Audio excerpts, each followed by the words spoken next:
সমাচারে বিশেষ প্রতিনিধি। আজ বেলা দুপুর 2:30 থেকে 40 মিনিটে শুনলাম আমরা, আমাদের এক ফোন দিল, বলল নবীগঞ্জ 24 নম্বর ওয়ার্ড, নবীগঞ্জ কাইটাখালী গোলাম মাঠ মাঠ বলা হয়, যেটা বলে গোলাম কাদের মাঠ, নবী কাইটাখালী 24 ওয়ার্ডে। ওখানে কিছু যে যারা গরুর হাট কর্তৃপক্ষ বলা হয়, তারা কি করতেছেন শুনলাম, অস্ত্র সহ স্পিড বুট দিয়ে তারা ঠেকে গরু নামাইতেছে। পরে আমি আমার সহকর্মী জিহাদ আকরামরে ফোন দিলাম, ভাই কই না, তাতে আসো দেখি দিকে। আমরা গেলাম, যাওয়ার পর দেখলাম সত্যি ঘটনা। আমরা কিছু ফুটেজ তুললাম, অর্থাৎ একটু আমরা ভিডিও করলাম মোবাইলে। ভিডিও করার পরে বেয়ারি রায় আমাদের কানতেছে, ভাই আমাকে বাঁচান। বেয়ারির কাছে ভিডিও করতে গিয়ে সময় আতঙ্কিত ভাবে এই যে রাহিত হোসেন ওরফে রাহাত, মান্না শিকদারের ছেলে, উই এবং আওয়ামী লীগের 200 জাতীয় পার্টির 200 মাহবুব শিকদারের ছেলে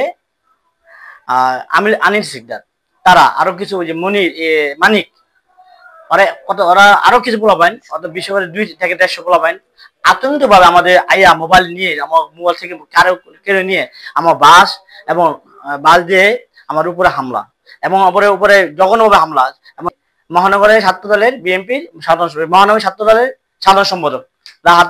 অতঙ্কিত হয়ে গেলাম। আজকে আমরা কি কোন দেশে বসবাস করি? আমরা কি নিরাপত্তা পাইতাম না? আমি জীবনে কখনো সাংবাদিক হিসেবে আজকে ঘটনা করলো, এই ঘটনা আমি এটা সাংবাদিক হিসেবে এটা আমার উপরে এত বড় একটা জুলুম করলো। এটা সরকার, বর্তমান সরকার এবং বাংলাদেশ সাধারণ মানুষের কাছে আমরা অনুরোধ, আমরা স্বাধীনতা নাই, আমার উপরে হামলা। আমি সিএনএন বাংলা টিভিতে কাজ করি, নারায়ণগঞ্জ জেলা প্রতিনিধি।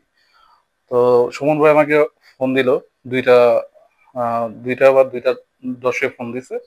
ফোন দিয়ে বললো যে কাইটাখালী একটা হাটের সমস্যা হচ্ছে, তো আসো। যেই তো ওইখানে গেলাম, নবীগঞ্জ কাইটাখালী যে গরু হাটটা বইছে ওইখানে আমরা 24 নম্বর ওয়ার্ডে যাই। যাওয়ার পর দেখলাম স্পিন বোর্ড দিয়ে যে ট্রলার গুলো যাচ্ছে নদীর মাঝখান দিয়ে, ওই ট্রলার গুলো আটকে তারা অস্ত্র থেকে তারা ওই তাদের হাটে নিয়ে আসতেছে। আমরা ওইটা ফুটেজ নিছি। নেওয়ার পরে যে ভুক্তভোগী ছিল, যার 15টা গরু ওইখানে আটকা আছে, 15টা গরু থেকে 13টা গরু তার বলে খুঁজে পাইতেছে না। তো নামলো 10 মিনিট আগে, তো এই খুঁজে পাইতেছে না, কারণটা কি? এই জন্য আমরা বক্তব্য নিতেছি, কান্দাকান্দি করলো, আমরা বক্তব্য নিলাম। বক্তব্যের মাঝখান দিয়ে এক সময় দেখলাম যে ওই অনেকগুলো ছেলে ফেলে আসলো, আইসাই আমাদের উপরে হামলা করলো। আইসা মাইর তো করলোই, মারার পাশাপাশি আবার তারা ভিডিও করতেছে যে আমরা নাকি চাঁদাবাজ, আমরা নাকি চাঁদা চাইতেছি। আমরা যদি আসলে চাঁদাটা চাইতে যাই, কার কাছে চাইতে যাবো? আমরা কি ওই ভুক্তভোগীর কাছে চাইতে যাবো যে আপনার 2 লাখ টাকা আমি দিতেছি, 2 লাখ টাকা দেন, আপনার গরু আমি উদ্ধার করতেছি? আমি তো আর গরুটা রাখি নাই, আমি তো ওই কাজে গেছি। আপনার গরুটা যে পাইতেছেন না, এই জন্যই তো আমি নিউজটা করতে গেছি। আমি তো গরুটা রাখি নাই যে আমি তার কাছ থেকে 2 লাখ টাকা চাঁদা চাম।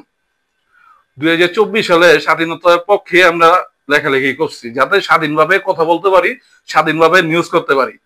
আজকে কি স্বাধীনতাটা পাইলাম যে আমরা নিউজ করতে গেলে আজকে মাইর খাওয়া লাগে? আমার এটা হয়েছে কি, সুমন ভাই আমাকে ফোন দিছে, জিয়াদ ভাই আমরা গেছি। যাওয়ার পরে দেখলাম ওরা ঠেকায়া অস্ত্র দিয়া স্পিড বোর্ড দিয়া গরু নামাইতেছে।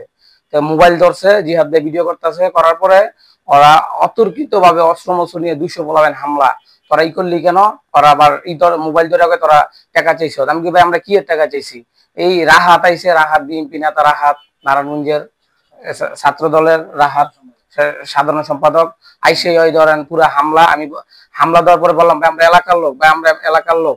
এ কথা করার পর ওরা ধরেন হামলা, যে মোবাইল নিয়ে গেছে, ক্যামেরা নিয়ে গেছে।